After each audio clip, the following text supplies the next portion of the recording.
माँ तू सबसे प्यारी है, माँ तू जग में न्यारी है।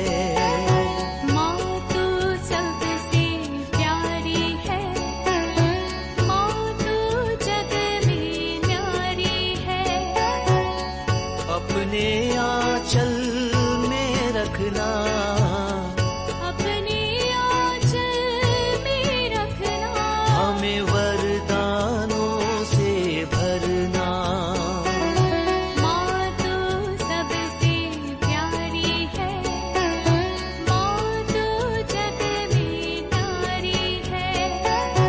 माँ तू सबसे प्यारी है, माँ तू जग में न्यारी है। पिता, पुत्र और पवित्र आत्मा के नाम पर आमीन। आप सबों को जय यीशु। हम लोग इन दिनों में पाप स्वीकार के विषय में मनन चिंतन करते आ रहे हैं। एक अच्छा पाप स्वीकार करने के लिए जो 5 बातें, 5 चरण जो करना है, उसके विषय में एक एक कर करके हम मनन चिंतन किया। सबसे पहले अंतःकरण की जांच करना, इसके बाद उन पापों के प्रति पश्चाताप करना, तीसरे में अब से पाप ना करने का और एक दूसरे से मेल मिलाप में रहने का दृढ़ निश्चय करना, चौथों में एक पुरोहित के पास जाकर के कैसे पाप स्वीकार करना है, कैसे बोलना है, यह सब कल के क्लास में हम लोगों ने मनन चिंतन किया। और आज प्रायश्चित करने के विषय में, अपने पापों के प्रति पाप के अनुसार प्रायश्चित विधि करना जरूरी है। कुछ लोग ये बोलते हैं ईसा मसीह ने अपने कलवारी क्रूस पर हमारे पापों का प्रायश्चित किया, इसलिए हमें कोई प्रायश्चित करने की जरूरत नहीं है। कई ऐसे पाषंडताएं सिखाने वाले लोग हैं। ईसा मसीह के क्रूस मृत्यु पूर्ण रूप से हमारे पापों को मिटाया है, प्रायश्चित किया है, इसलिए हम लोगों को, मनुष्य को कोई प्रायश्चित करने की जरूरत नहीं, केवल प्रभु ईसा मसीह में विश्वास कर लो, सब हो जाएगा करके। लेकिन कैथोलिक कलीसिया पवित्र बाइबल के अनुसार हमें सिखाते हैं कि हर मनुष्य को अपने गुनाहों के प्रति, जैसे पाप स्वीकार किया, पाप मुक्ति मिल गया, लेकिन उसका कुछ कालिक दंड है, इसको भी समझने की जरूरत है। पाप स्वीकार में एक पुरोहित के पास जाकर के जब हमने पापों को बोला, पूर्ण रूप से पुरोहित को मिली उस अधिकार के साथ वो हमारे पापों को क्षमा करता है, अर्थात नरक दंड से हमें उस पाप स्वीकार मुक्ति देता है। और साथ ही साथ उस पाप के कारण, हमारे उन गुनाह के कारण जो दूसरों को जो नष्ट हुआ है, उसको पूर्ति करना पड़ता है।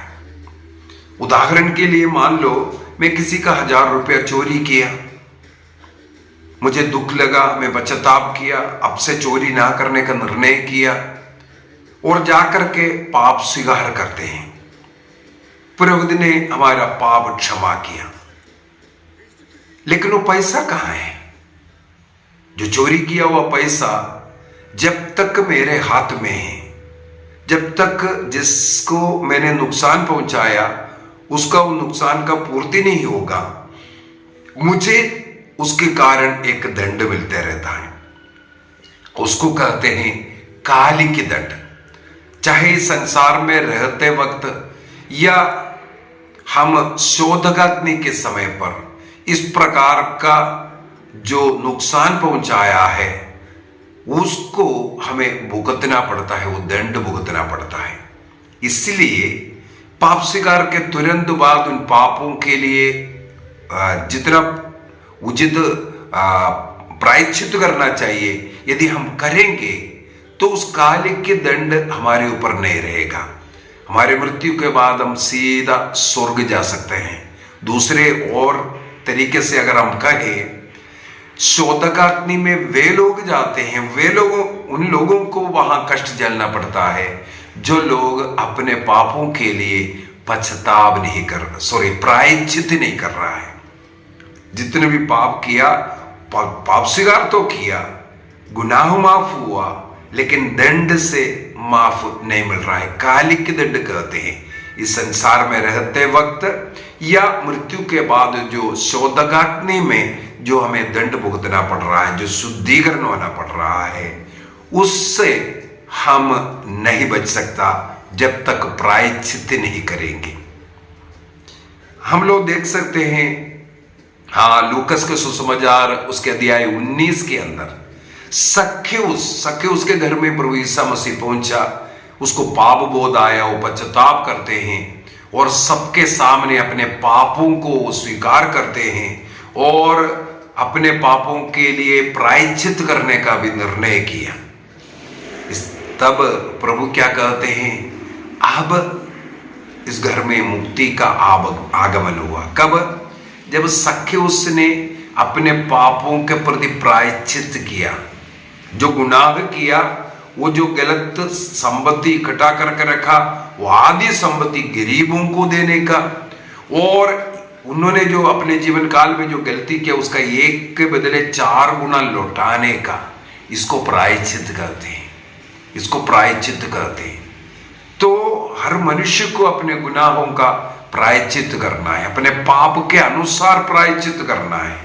कई लोग पूछते हैं, हमने ऐसा तो नुकसान तो पहुंचाया, कैसे प्रायश्चित करें? उदाहरण के लिए, यदि किसी का हत्या किया है, उस हत्या का भी क्या प्रायश्चित करें? अबॉर्शन किया है, वो बच्चा तो मर गया है, अभी उसको तो वापस नहीं ला सकता, कैसे प्रायश्चित करें? इसी प्रकार का कई गुनाह है जो हम लोगों को प्रायश्चित करने में डाउट लगता है कैसे। इसके लिए भी कलीसिया सिखाते हैं कैसा प्रायश्चित होना है। सबसे अच्छा प्रायश्चित विधि है मिस्सा बलिदान अर्पित करते जाइए।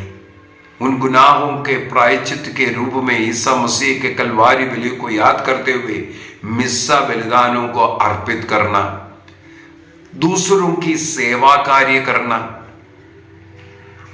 फास्टिंग करना, कई ऐसा प्रार्थनाएं करते हुए पवित्र जीवन जीना। और उदाहरण के लिए, अगर अबॉर्शन हुआ है, एक बच्चे का अबॉर्ट किया, तो कम से कम 2-3 बच्चों को अन्य लोगों के द्वारा अबॉर्ट करने से उसको बचाइए, उनको सिखाइए। यदि हम इस प्रकार पुण्य का कार्य करेंगे या दूसरे बच्चों को बचाएंगे अबॉर्शन होने से, उसका एक प्रायश्चित हो सकता है। और दूसरी बात है, अनाथ बच्चे लोग हैं, उनकी सेवा करना। ऐसे ऐसे कर्मों के द्वारा हम अपने जीवन काल में ऐसे बड़े बड़े पापों का प्रायश्चित करते जाना है। किसी का वध किया, उसके रिलेटिव्स, उसके प्रियजनों का मदद करना और अपने गुनाहों के लिए जीवन पर इस प्रकार का प्रायश्चित जीवन जीते रहना, यह सब जरूरी है। व्यभिचार अशुद्धि का पाप है।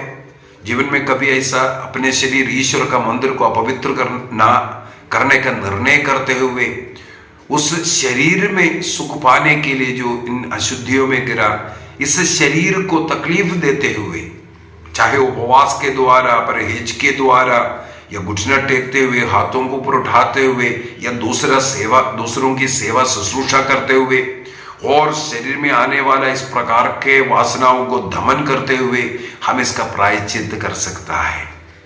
किसी को बदनाम किया, किसी को बुराई किया, निंदा किया, उसके लिए, उसके बदले में उसके विषय में अच्छाइयां बोलना, उनके अंदर के जो अच्छाइयों को देख करके अन्य लोगों को बोलना, देखो ये कितना अच्छा है, ये ऐसा अच्छा कार्य किया। इस प्रकार जो जिन लोगों का नाम बदनाम किया या आरोप लगाया, उसके विरुद्ध में हम लोग प्रायश्चित कर सकता है।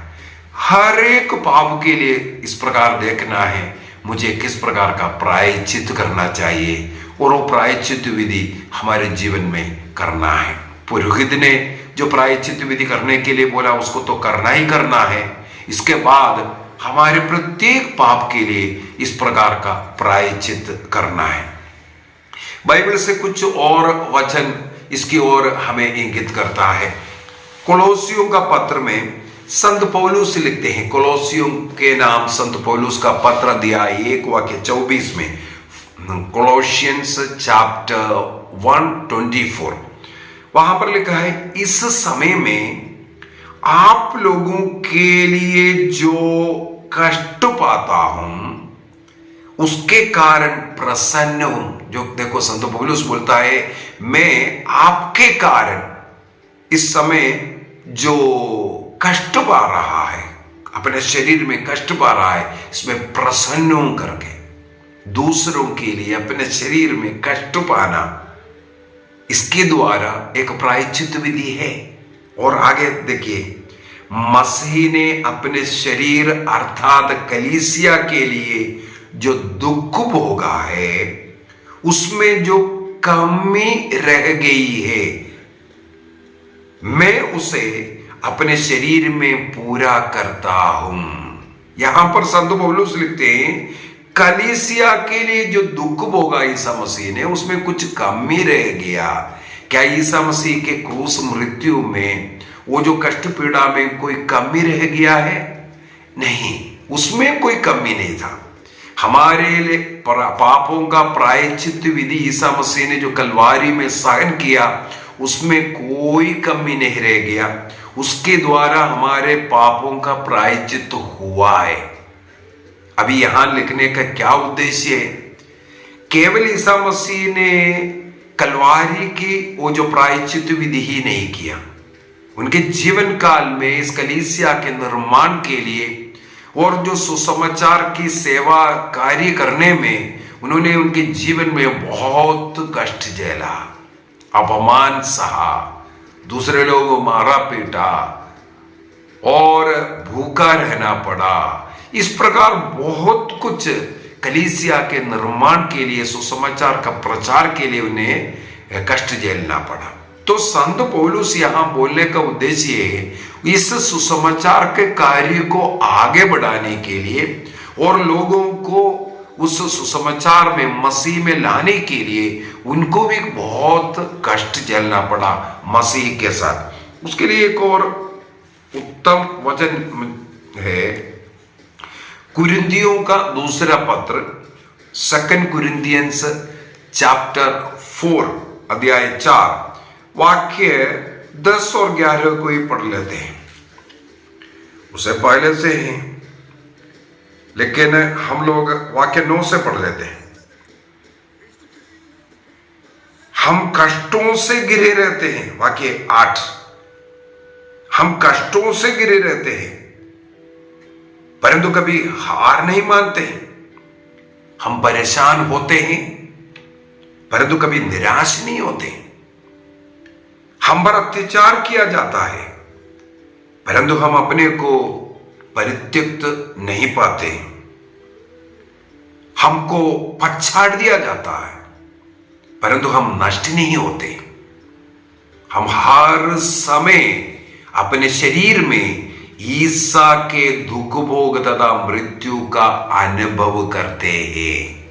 सुसमाचार के प्रचार के लिए, सुसमाचार की सेवा के लिए, अन्य लोगों को प्रभु की ओर, उस क्रूस की मुक्ति की ओर लेके आने के लिए संत पौलुस को अपने जीवन निरंतर जोखिम में डालना पड़ा, कष्ट में सहन करना पड़ा और प्रभु का वो दुख भोग, मृत्यु अपने शरीर में अनुभव करना पड़ा, जिससे ईसा का जीवन भी हमारे शरीर में प्रत्यक्ष हो जाए। वाक्य 11 और वहां लिखा है, हमें जीवित रहते हुए ईसा का कारण निरंतर मृत्यु का सामना करना पड़ता है, जिससे ईसा का जीवन भी हमारे नश्वर शरीर में प्रत्यक्ष हो जाए। ईसा मसीह हमारे जीवन में प्रकट होने के लिए हम लोगों को भी निरंतर इस प्रकार का दुख कष्ट झेलना पड़ा। इस प्रकार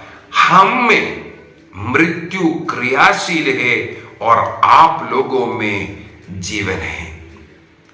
अनेकों जगहों पर इस प्रकार संत पौलुस ईसा मसीह के साथ सहन करने के विषय में लिखा है। कलीसिया का निर्माण के लिए अपने पापों का एक प्रकार का प्रायश्चित के रूप में यह सब सहन करना, कलीसिया के लिए, दूसरों के लिए सहन करना पड़ता है। क्यों यह सहन करना पड़ता है? यदि ईसा मसीह का दुख भोग हमारे तमाम सहन को, कष्ट को खत्म किया है, तो कलीसिया के निर्माण के लिए अभी सहन करने की जरूरत नहीं है। तो इसलिए सहन करना पड़ता है। हम लोगों को मसीह के साथ जुड़ करके, उस मसीह ने जो शरीर में सहन किया उसके साथ जुड़ करके हमें भी अपने शरीर में सहन कर करके अपने पापों के लिए और अन्य लोगों के लिए मुक्ति का उस अनुभव, उस जो प्रतीत होने के लिए, उस कृपा पाने के लिए ये जरूरी है। और दूसरी और एक बात है, ईसा मसीह का कलवारी पहाड़ पर जो कष्ट झेला, जो प्रायश्चित विधि हुआ, जो मृत्यु हुआ, उसका पुण्य फल हम लोग जब बपतिस्मा ग्रहण करते हैं, बपतिस्मा के समय पर हम लोग ईसा मसीह में विश्वास करते हुए उस क्रूस मृत्यु का सारे पुण्य फलों को हम लोग स्वीकार करते हैं। इस प्रकार ईसा मसीह के दुख भोग के पुण्य फलों के द्वारा हम लोग पाप मुक्ति प्राप्त कर मसीह का शरीर का एक अंग बन जाते हैं। ईसा मसीह पवित्र है, इसलिए हम भी पवित्र बनते हैं। उस विषय में संत योहन लिखते हैं अपने पत्र में, हम मसीह के शरीर के साथ जुड़ा हुआ है, हम मसीह का संतान है। जो मसीह में है वो पाप नहीं कर सकता, पाप नहीं करना चाहिए। हम लोग पाप नहीं कर सकता क्योंकि मसीह के शरीर का अंग है, हम मसीह बन गया है। तो सोच कर देखिए हम क्या पाप नहीं करते हैं। इसलिए संत योहन स्वयं फिर से कहते हैं, योहन का पहला पत्र अध्याय 1:8 में, यदि हम कहते हैं हम निष्पाप है, हमने कोई पाप नहीं किया, तो हम अपने को धोखा देता है, क्योंकि हम बारंबार पाप करते हैं। बपतिस्मा में सारे पाप क्षमा हो गया, पापों का प्रायश्चित भी हुआ, हम मसीह के समान बन गया, मसीह के शरीर का अंग बन गया, कलीसिया का अंग बन गया, पवित्र बन गया। लेकिन इसके बावजूद भी हम लोग क्या करते हैं? बारंबार पाप करते हैं। पाप करते हुए बपतिस्मा में पाए हुए उस कृपाओं में हम लोग भीखा पड़ते हैं। मसीह से जुड़ा हुआ था, लेकिन मसीह से हम लोग धीरे से अलग हो रहा है। पाप हमें मसीह के प्रेम से अलग कर रहा है। उस गर्त को, उस दूरी को भरने के लिए हम प्रायश्चित करते हैं। हाँ, हमने गलती किया बोल करके अपने शरीर में हम प्रायश्चित करते हुए पुनः प्रभु से जुड़ता है। इसलिए प्रायश्चित करना जरूरी है। बपतिस्मा के बाद किए हुए पापों से जो दूरियां हमने बनाया उसको खत्म कर करके मसीह में लौटने के लिए, मसीह से पुनः जुड़ने के लिए ये प्रायश्चित करना जरूरी है। केवल पापों को स्वीकार करने से नहीं होगा। तो प्रायश्चित जो पाप के द्वारा जो बनाया हुआ जो नुकसान है उसकी पूर्ति करने को ही प्रायश्चित करना कहते हैं। और जिसको भी हमने अपमानित किया, उनके जो नाम है और उनके साथ जो हमारा रिश्ता है उसको दुरुस्त करने को, या उनको जो नुकसान पहुंचाया, तोड़फोड़ किया, उसका क्षतिपूर्ति करना, ये सब इस प्रायश्चित विधि में है।